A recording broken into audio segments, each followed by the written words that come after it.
Captain America Brave New World is an embarrassment to filmmaking. And in this video, I'm going to tell you why! So make sure to subscribe and stick around to see more videos on this stuff. This is going to be my spoiler-free review. I will be making a video where I dive into spoilers for this movie in the coming days, so stick around. So Captain America Brave New World is directed by Julius Onah, and it's the brand new Captain America movie, which stars Anthony Mackie as Captain America, the first time he's playing this character in a feature film. Of course, since Chris Evans stepped down as Captain America at the end of Avengers Endgame. Spoiler alert if you didn't see that. And essentially what Brave New World is Captain America dealing with the brand new President Thunderbolt Ross, of course a character we've grown to know in the MCU, who was played by William Hurt, who sadly passed away, now being played by Harrison Ford, as they deal with new MCU problems. I guess the grand plot of this movie, to basically describe it, is you have the Celestial from the Eternals, right? It came out of the Earth, the MCU ignored it for 4 years. The plot of this movie is everybody wants it because it contains adamantium. Conflict, right? There's more to it than that. Sort of. Now, I have a lot of problems with this movie, obviously, based on the title and everything going on here, but first I want to talk about some pros. Some things that I did enjoy about the film. There were a couple. Because although this movie is a shit show and an embarrassment and one of the worst things Marvel has ever created, and although I'm going to explain why, there are some things that I did enjoy about this movie. You know, a broken clock is right twice a day, right? There are some decent things here. First, Carl Lumbly as Isaiah Bradley. I think he gives the best performance in this movie. Isaiah Bradley's a character I didn't know much about. I didn't really love him in Falcon and the Winter Soldier.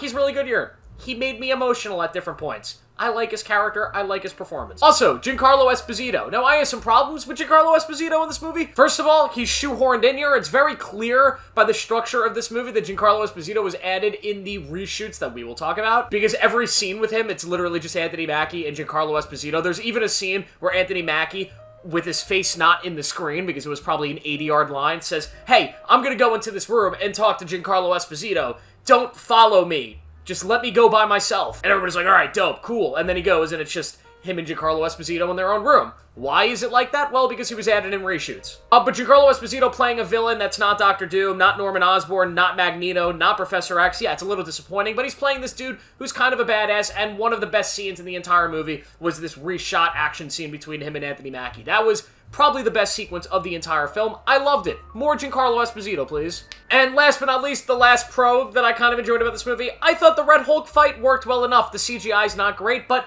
the fight, based on the trailer of what the trailer advertised, I thought it delivered. It's kind of a badass fight, and it worked. Now let's get to the cons. Where do we start? First things first, this movie's an absolute mess. A mess of ideas, themes, things that just don't really connect. This movie doesn't have a soul, it doesn't have a direction, it doesn't have heart. Why? It's because it had 7 different writers, probably multiple directors that aren't even listed, and just multiple different versions of this story. There is no overarching theme or story being told here. What this film essentially is the redemption arc of Thunderbolt Ross, right? Can people change? Can people be better? And that's sort of what it's selling here, and that's clearly not what the original version of this film was supposed to be selling, but that's what they went with. The issue with that being the theme is it creates this movie into what's essentially an Incredible Hulk sequel. You've been probably hearing that in a lot of other reviews of this movie. It's essentially a sequel to the Incredible Hulk. Now, I am kind of a fan of that movie. I'm one of the few people that enjoyed the original Incredible Hulk film. There are issues, though. Issue number 1, that film came out in 2008, which is almost 20 years ago. Most people haven't seen that movie. Second issue, okay? Everybody in that movie has essentially been recast in the MCU. Ed Norton, who played the Hulk, is now played by Mark Ruffalo. Mark Ruffalo, who, by the way, is not in this movie, which is ridiculous. William Hurt, who played Thunderbolt Ross, now being played by Harrison Ford, right? So the characters that people remember from that movie are now being played by different actors, so it doesn't even work. And most people don't even remember or care about that movie. It's been 20 years! So why are we making a sequel to that movie? And why are we making the sequel a Captain America movie starring Anthony Mackie? It makes no sense. And then, yeah, we have to talk about Harrison Ford as Thunderbolt Ross here. It's the big casting of the movie. I have my issues with it. First things first, Thunderbolt Ross is one of my favorite characters in the MCU, and I think William Hurt does not get enough credit or respect for the performance that he gave throughout his time in the MCU. He's amazing, he's badass, he's terrifying, he did a great job, rest his soul. I think it's a little ridiculous that they recast him so fast and don't even really give him the love or the reference or the respect he deserves. Especially with the big plot line of his character in this movie, Harrison Ford's version of the character being that he used to be awful. I used to be this awful guy, but now I'm a good guy. It's kind of like shitting on William Hurt in a weird way. Also, Harrison Ford is not good in this movie. He's just not. He's giving 80-year-old Harrison Ford performance vibes, which means he just doesn't care. You know, he's got his loud scenes when he's screaming like Harrison Ford and doing what he does, but at the very, at the bottom of it, he just feels like he's honing it in here. He feels like he's in this movie because his name is Harrison Ford and they needed to sell some tickets. He doesn't bring that same vigor, that same horrifying vibe that Thunderbolt Ross did. He doesn't feel like this badass president who just has all this aura and strength and people don't trust because he's so angry and horrifying. No. What kind of president does Harrison Ford feel like in this movie? Feels like Biden. That's what he is in this film. Just a sad, weak, old man that nobody really respects.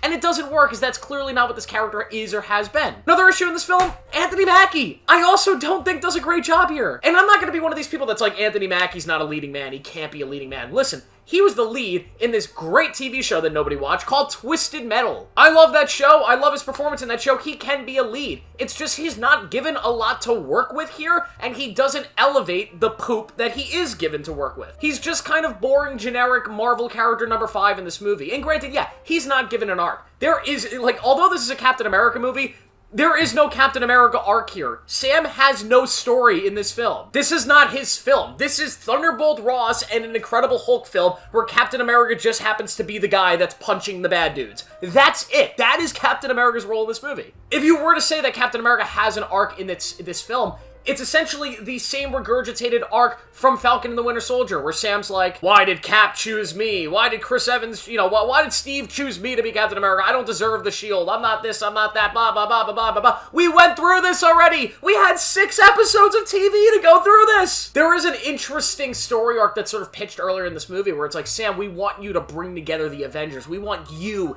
to rebuild the Avengers. And I was like, that's a story. Seeing Sam Wilson, this guy that used to be the sidekick, now he has to come together and build this new Avengers team with all these interesting characters that might not respect him the same way they respected Steve Rogers. That's an interesting story. That should be the new Captain America movie. It's not, which is a freaking shame. Why is that not the film? Because then you could have a film where it's Sam not having to really accept that he is Captain America, but now go through the process of, oh, now I gotta do what Steve Rogers really did, which is assemble a team that's going to save the universe. That's a big freaking task. There are so many problems with this film that just go beyond any of that. It's one of... The film feels small. We're 3 movies away from the next Avengers movie, and this still feels so tiny. The Marvel Universe used to feel so expansive. All these other characters, all these other things would kind of come together, and everything would feel interconnected. This feels so contained. Where are all the other MCU characters? Why are we not crossing over more and having Sam interact with Spider-Man or Doctor Strange or Ant-Man and letting these characters build some chemistry so when we get the big Avengers movie next year, these characters already have a history together. When we got Avengers Infinity War and Avengers Endgame, we had already had 2 Avengers movies, plus Captain America Civil War, plus a bunch of other, these characters already had chemistry. They were already crossing over. Now we're getting Avengers Doomsday next year. These characters haven't seen each other in 7 years. Instead of bringing in other MCU threads and having these characters cross over, what we get is new characters that nobody cares about. A new Falcon that nobody cares about. A new Black Widow. Why is there another new Black Widow in this movie? Why not just bring in Florence Pugh, who you've been building as the new Black Widow for 5 years? No, instead we're gonna introduce another new one. None of it makes sense, man. The CGI is so terrible. I mean, it's some of the worst CGI you're ever gonna see. Specifically in the 3rd act, there's some awful green screen that makes some of the Sony Marvel Universe stuff just feel amazing. There's really cringy dialogue. None of the jokes land. The MCU comedy here felt so forced. The direction wasn't good. The cinematography was lifeless and visionless. The after credit scene was laughably bad. It was almost like the after credit scene of Morbius when the Vulture just shows up and is like, we have to assemble the Sinister Six. That's just how it kind of felt. It felt forced and inorganic and boring. Everybody keeps talking about the MCU's dead. Oh, the MCU's back. The MCU's dead. Every time there's a new project, right? And I don't think the MCU will ever die. But in a year where this film was supposed to be the start of the big year, the comeback year of the MCU, after they essentially took a full year off last year, this is a horrible, horrible start. And who knows, maybe Thunderbolts will be amazing, Daredevil will be kick-ass, Fantastic Four will be great, and we'll look back and say, hey, Captain America was a horrible start to what ended up being a great bounce-back year for Marvel. Maybe. But my God, the fact that they allowed this movie to be made, and I know that this thing was reshot. Originally, it was supposed to be a very political movie that really connected to modern politics, and it just reviewed in the early screenings, the test screenings, so poorly that they reshot the entire thing. And when you do that, you end up with an absolute mess of a film. But I think there's a bigger problem with Marvel here and why we keep getting movies like this. Lifeless, boring, mediocre, garbage, visionless, soulless, themeless films. You know why? Because we keep hiring people that maybe shouldn't be getting $200 million budgets to make these films. For example, the director here, Julius Ona. I don't know anything about the guy. Guy might be very talented, very nice, very great.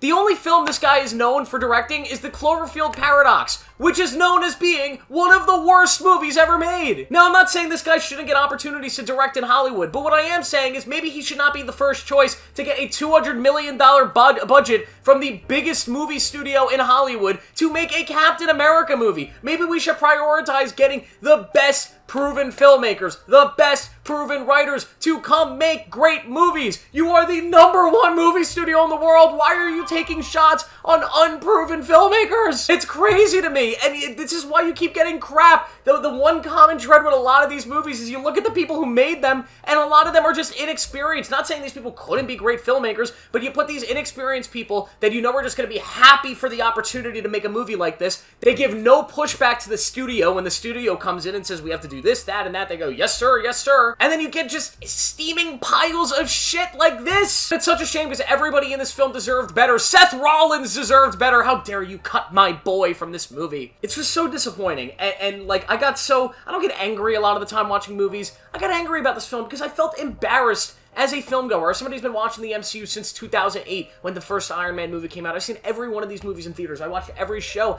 and I feel like as an audience member, I'm being insulted. It feels like they're not even trying. I mean, when you make a Captain America movie, and you don't even give the main character a character arc in his own movie, I feel like I'm being insulted as a filmgoer. Oh, and the villain in this movie looks like Brainiac. Also kind of reminded me of the Thinker from The Flash. Totally forgot to mention him. He was a bad villain. He was horrible. He was like a shitty version of Baron Zemo. I'm gonna give Captain America Brave New World a 1.5 out of 5. That 0.5 is saved by Isaiah Bradley. Giancarlo Esposito being in the movie alone gives this movie an extra 0.5, so it's not a 1, it's a 1.5. So you're welcome, Marvel. Thank you for casting Giancarlo. Let me know what you guys thought of this movie down below. Make sure to like this video, subscribe for more, turn on notifications. I'll see you in the next one.